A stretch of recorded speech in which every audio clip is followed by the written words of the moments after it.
तो मिस्टर ब्लेनी को जो कि फिलिप लर्किन ने लिखी है, इसको अब हम स्टैंजा वाइज स्टैंजा समझते हैं एक आसान तरीके से।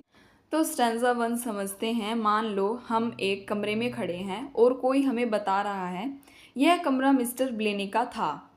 फिर वह आगे कहता है वह द बोर्डिंग में जब तक रहा तब तक यही ठहरा था, जब तक कि उन्होंने उसे कहीं और नहीं भेज दिया। अब यह द बॉडीज क्या है? तो असल में कविता में इसका मतलब अस्पताल या मुर्दाघर जैसी कोई जगह हो सकती है। तो इसका मतलब है कि मिस्टर ब्लेनी जब तक उस अस्पताल या मुर्दाघर में काम करता रहा वह या वहाँ भर्ती रहा, तब तक वह इसी कमरे में रहता था। फिर जब उसे वहाँ से कहीं और ले जाया गया तो उसने यह कमरा छोड़ दिया। आगे कमरे के बारे में बताया जा रहा है। कहा जा रहा है कि खिड़की पर जो पर्दे लगे हैं उन पर फूलों के डिज़ाइन बने हुए हैं, लेकिन वह पर्दे कैसे हैं? पतले और किनारों से थोड़े फटे हुए हैं, और वह खिड़की की निचली पट्टी सिर से बस 5 इंच ऊपर तक ही लटके हैं, मतलब पूरे नीचे तक नहीं हैं। तो इन लाइनों से हमें मिस्टर ब्लेनी के बारे में थोड़ी सी जानकारी मिलती है कि वह कहीं द बॉडीज नाम की जगह से जुड़ा हुआ था, और उस जगह पर रहने के दौरान वह इस साधारण से कमरे में रहता था। और कमरे के बारे में पता चलता है कि वह बहुत अच्छा नहीं था, उसके पर्दे भी पुराने और फटे हुए थे। यह एक ऐसी जगह लगती है जहाँ लोग कुछ समय के लिए रहते हैं और फिर चले जाते हैं। तो आइए अब इसका जो सेकंड स्टैंजा है और बाकी के जो स्टैंजास हैं वो डिस्कस करते हैं। तो उस कमरे के बारे में जो स्पीकर हैं वो बता रहे हैं जहाँ मिस्टर ब्लेनी रहता था। तो उस कमरे की खिड़की से बाहर देखने पर सिर्फ इमारतों की एक पतली सी पट्टी दिखाई देती है और थोड़ी सी ऊबड़ खाबड़ कूड़े से भरी ज़मीन दिखती है। फिर मैं थोड़ा मजाकिया अंदाज में कहता हूँ, जैसे कोई और कह रहा हो, मिस्टर ब्लेनी ने मेरे छोटे से बगीचे का काम अच्छे से संभाल लिया था। इसका मतलब शायद यह है कि मिस्टर ब्लेनी ने उस छोटी सी जगह को भी अस्त व्यस्त कर दिया था। कमरे में क्या क्या है?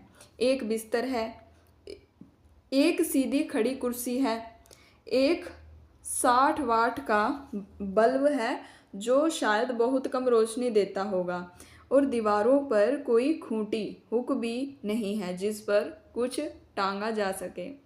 यह एक बहुत ही साधारण और बेरंग कमरा लगता है। तो जो नेक्स्ट स्टैंजा है हमारा, कमरे के दरवाजे के पीछे इतनी भी जगह नहीं है कि किताबें या बैग रखे जा सके। फिर जो हम देखते हैं कि जो कमरा था, तो जो स्पीकर है वो कहता है कि फिर मैं कहता हूँ कि मैंने वह कमरा ले लिया। क्यों? शायद इसलिए कि और कोई अच्छा कमरा खाली नहीं था, या शायद मुझे कोई फ़र्क नहीं पड़ता था। तो अब यह होता है कि मैं उसी बिस्तर पर लेटा हूँ जहाँ पहले मिस्टर ब्लेनी लेटते थे, और मैं अपनी सिगरेट के टुकड़े यानी फैग्स उसी तश्करी में बुझाता हूँ जिस पर शायद मिस्टर ब्लेनी भी बुझाते थे। वह तश्तरी शायद कमरे में पहले से ही पड़ी हुई थी, और अब एक यादगार की तरह है। और मैं कोशिश करता हूँ, आगे क्या कोशिश करता हूँ यह अच्छे छंद में पता चलेगा। ठीक है, अगले छंद में पता चलेगा। तो मैं अपने कानों में रुई ठूस लेता हूँ ताकि बाहर के शोर को कम कर सकूँ। वह शोर कैसा है? ऐसा लगता है जैसे पड़ोस के लोग लगातार बड़बड़ा रहे हैं। The jabbering set. फिर मुझे याद आता है कि मिस्टर ब्लेनी ने शायद किसी महिला को कुछ खरीदने के लिए उकसाया था। मुझे उसकी आदतें भी पता है। वह किस समय नीचे आता था, शायद नाश्ता या खाने के लिए, और उसे सॉस पसंद था या ग्रेवी, और क्या। यह क्यों, शायद मैं खुद से पूछ रहा हूँ कि क्यों किसी को सॉस या ग्रेवी ज़्यादा पसंद होती है। यह एक मामूली सी बात है जिस पर ध्यान जा रहा है। फिर मिस्टर ब्लेनी हमेशा 4 अवे मैचों के यानी फोर अवेज के बारे में बात करता रहता था। वह शायद किसी फुटबॉल टीम के बाहर जाकर खेले गए मैचों की बात हो रही है जिसमें वह बहुत दिलचस्पी लेता था। इसी तरह वह हर साल गर्मियों की छुट्टियों के बारे में भी बताता था कि वह फ्रिंटन के लोगों के साथ बिताता था जिन्होंने उसे अपने घर पर ठहराया था, और क्रिसमस पर वह अपनी बहन के घर स्टोक जाता था। उस इससे पता चलता है कि मिस्टर ब्लेनी की कुछ सामाजिक गतिविधियां भी थी, भले ही उसका कमरा साधारण था। लेकिन अगर वह खड़ा होकर ठंडी हवा को, बादलों को बिखेरते हुए देखता था या उस बासी बिस्तर पर लेटा होता था, तो वह खुद से कहता था कि यही उसका घर है, और वह मुस्कुराता था। लेकिन वह अंदर से डर से कांप रहा होता था, उस डर को झटक नहीं पाता था यानी दूर नहीं कर पाता था। इसका मतलब यह है कि शायद वह अंदर से खुश नहीं था, भले ही वह खुद को दिलासा देता था कि यही उसका घर है। वह अकेलापन और एक खालीपन महसूस कर रहा था।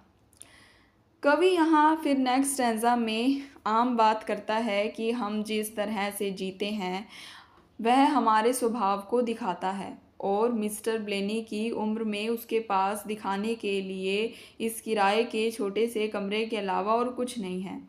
यह देखकर शायद उसे यकीन हो गया होगा कि वह इससे बेहतर ज़िंदगी का हकदार नहीं है। लेकिन फिर कवि कहता है, मुझे नहीं पता। यह आखिरी वाक्य थोड़ा खुला हुआ है।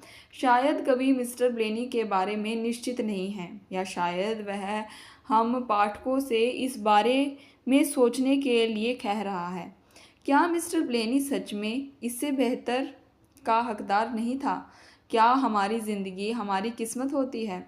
तो इस तरह से ये पूरी कविता मिस्टर ब्लेनी नाम के एक साधारण आदमी की ज़िंदगी और उसके अकेलेपन के बारे में बताती है, और यह भी दिखाती है कि कैसे एक मामूली सा कमरा भी किसी की कहानी कह सकता है।